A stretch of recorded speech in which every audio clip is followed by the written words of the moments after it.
You run down on your feature event, 25 laps. On the pole is car number 98, Bud Finale of Jamestown, New York, a 1957 Chevy. Next on the pole, car number 8, Emory Mahan of Warren, PA, a 1957 Chevy. And, we wanted to run the race really bad, but didn't have money enough to buy a car. We ended up going up to Twin Auto, who used to sponsor race cars. In fact, I bought some of my race cars wrecked from him and fixed them, but he gave us a six-cylinder 1952 Ford, and I think I paid him $100 and promised to pay him the rest someday. And we took the thing home and fixed it, and we got it ready just in time. We didn't get any letters on it, so we put letters on with masking tape. We drove it to the racetrack at Clarion, and we took the hubcaps off and rolled the windows down and took the belt off our pants and put it around the doors, and we ran it, I think, fifth, maybe somewhere in there. Paid $27. I remember that. And we put the hubcaps back on and the headlights back in it and drove it back home. And I was in the car business working for the Chevrolet dealer at the time, and we were wholesaling cars into South Carolina. And this guy come along about a week later, and we sold him this car. We sold him this car so I could finish paying Harold up at Twin Auto for it. And he picked it up on a truck and took it down there, and he came back about a month later, and he said, "What in the world ever happened to that Ford?" He said, "That was the loosest car that I ever owned in my life. It rattled worse than any car you ever owned." Everybody's got better stories than I have. I mean, I did it for the sheer pleasure or thrill of it.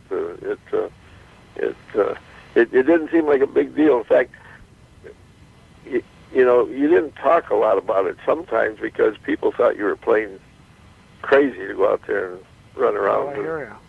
And it wasn't an honorable thing most of the time.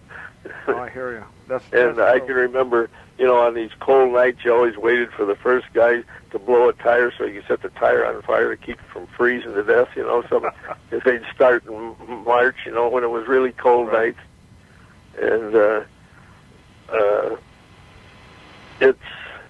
there's just so many things. The more you think about it, the more you remember. But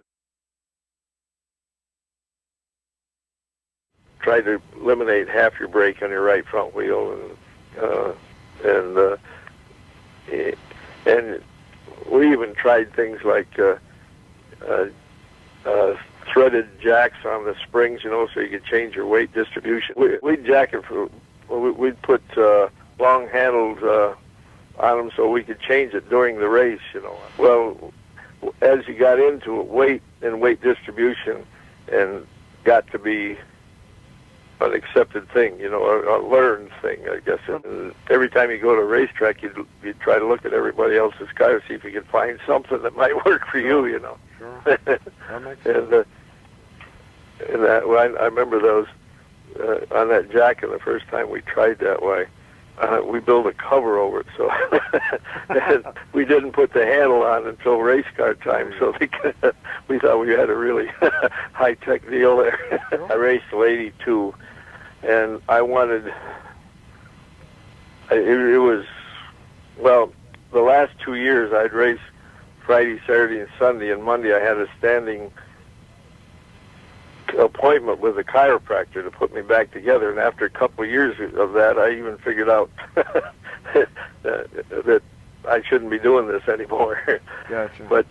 But I sold my car to, and I don't even remember his name, to a guy in Conneaut, Ohio, and he came to pick the car up with a tilt bed, and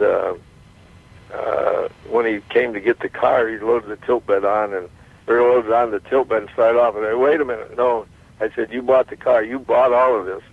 And I had 4 or 5 Hemi engines there that I'd ran with that Plymouth, and I had 4 or 5 440 6-packs with the stage 3 heads and the big valves and aluminum water pumps and aluminum flywheel housings and the all the stuff that we did trying to get the weight off of that big old heavy engine, you know. Sure. And